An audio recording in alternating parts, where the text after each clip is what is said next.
Hi there, this is Child Hunger in Venezuela by Adam Braun.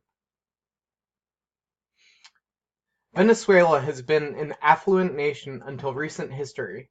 Political and economic problems have led to a massive food and medicine shortage. Since 2014, the country has seen a rise in hunger, malnutrition, and starvation. Children all over the country are dying, and their families and communities can do nothing to stop it. Stores are empty, hospitals are barren, people are eating trash, and crime has increased. Children are especially vulnerable for problems arising from improper nutrition because of their developing bodies. Poor nutrition affects physical and mental development and can lead to chronic health conditions in adulthood. Short-term effects of malnutrition can include osteoporosis, osteopenia, anemia, and organ failure.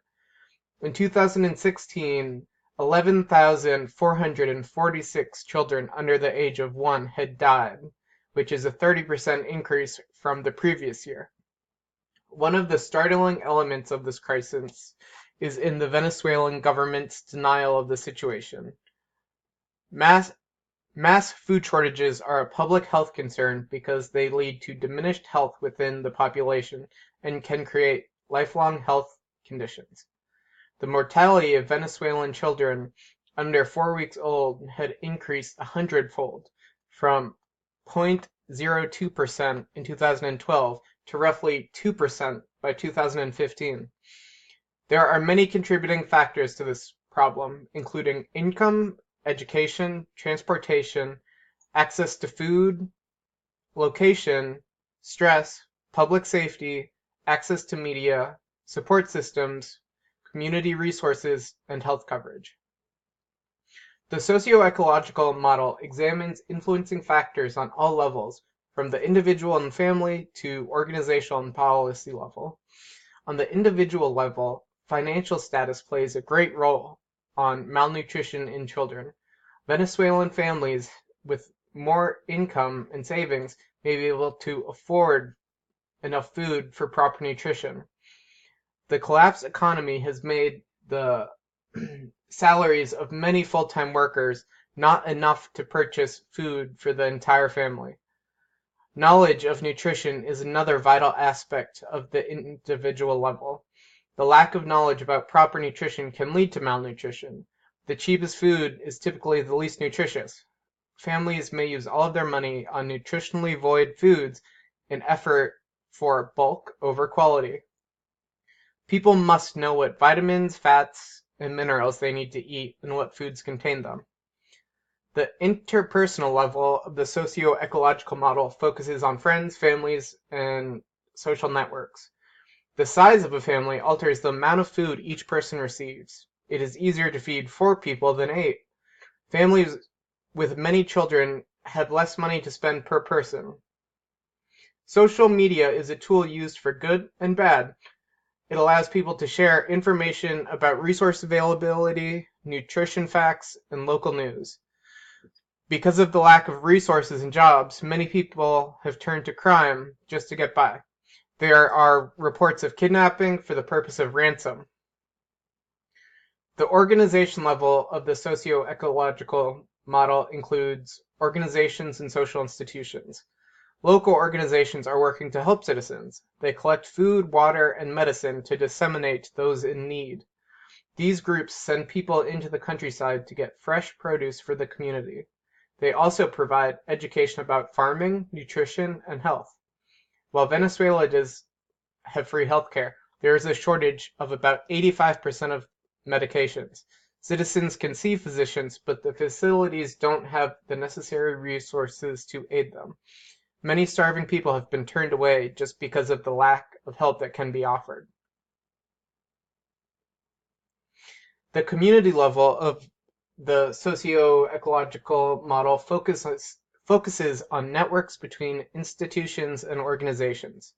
Catholics from all over the world are sending money to local churches to provide people with food, water, and medicine. The aid the churches provides can dramatically impact the well-being of the community. The media within Venezuela is propaganda. Instead of offering the viewers information to help prevent problems, the media is telling citizens that nothing is going wrong. The citizens can clearly see that the news is not matching their reality. On the policy level, factors include local, state, and national and international law. The collapse of the economy and poor reaction to the situation is due to the corrupt and incompetent actions of leading officials. All levels of government can offer little aid because of the lack of resources. As there continues to be a struggle for power, international aid is working to help the Venezuelans. The Organization of American States is working together to aid Venezuela and make sure that their current crisis doesn't destabilize the region. The Organization of American States includes many countries within the Americas. The purpose of this group is to ensure democracy, security, human rights, and development for all the countries involved. Here is the table depiction of factors within the socio-ecological model. The first intervention proposed delivered complementary food supplements to children aged 6 to 18 months old. These supplements aimed to reduce the amount of underweight, stunting, wasting, and anemia within children. Researchers provided foods containing certain vitamins and minerals to ensure that basic nutritional needs were met. After a year and a half, the rate of these problems significantly declined in each group. We can provide the same sort of supplementation and duplicate the system they used for distribution. This works at the individual level of the socio-ecological model because it affects the person involved. Next, the next intervention implemented a nutrition program to one community while using a similar community as a control.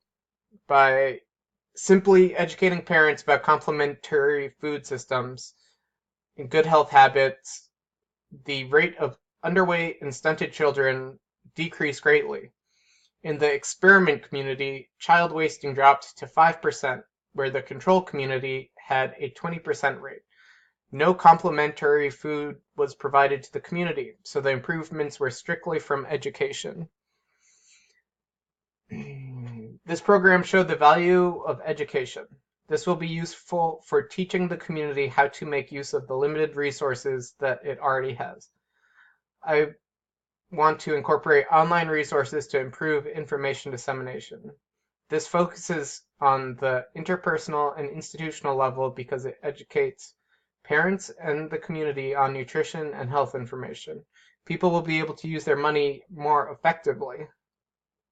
The third program provided families with either cash, nutritional supplements, or both. Researchers found that malnutrition within the supplementation group was much lower than the groups that received money. This study demonstrated that providing money to families suffering from malnutrition is not as effective as providing them with food supplementation. For the intervention, food supplementation will be provided instead of money. Depending on the effectiveness of the education portion of the intervention, it is safer to decide what people will get to ensure foods are complementary. Providing cash only risks that it will be used for other things, or the wrong type of food. The goal of this intervention is to reduce the amount of child hunger. To evaluate the intervention, the nutrition of health and participants will need to be observed. Anthropometric measurements to observe child growth would be the easiest way to monitor health, as lab testing would not be needed. This intervention aims to improve eating practices and increase knowledge of nutrition and health. For this outcome, we could provide a survey to the parents of participating children to evaluate their knowledge and eating habits. Success would be considered a significant drop in malnutrition in children. This is difficult to gauge considering the lack of data distributed by the government. One measurement would be a drop in infant mortality rate to the pre-collapsed economy level of 0.02%.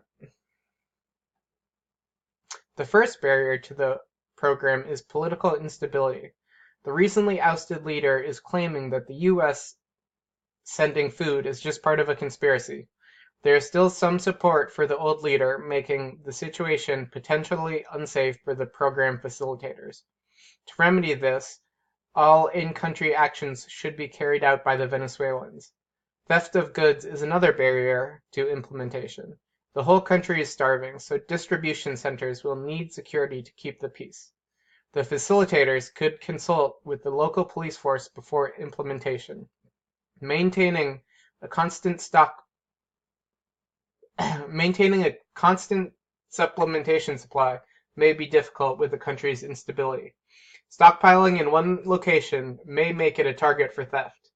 Supplementation stockpiles must be kept at a safe location that does not directly provide supplements to people, so fewer people will know where it is kept. This program is designed to help children under 5 years old, but their parents are the ones participating. When distributing food supplementation, it may be challenging to make sure that all the food goes to the intended child. If parents have other children over 5 years old, they may be tempted to divide rations. To prevent this from happening, we must convey the importance of the children under 5 years old consuming the intended rations. Parents can be taught that children under 5 are especially vulnerable and will suffer without the entire ration. Here is the logic model for the proposed intervention. Thank you very much for watching.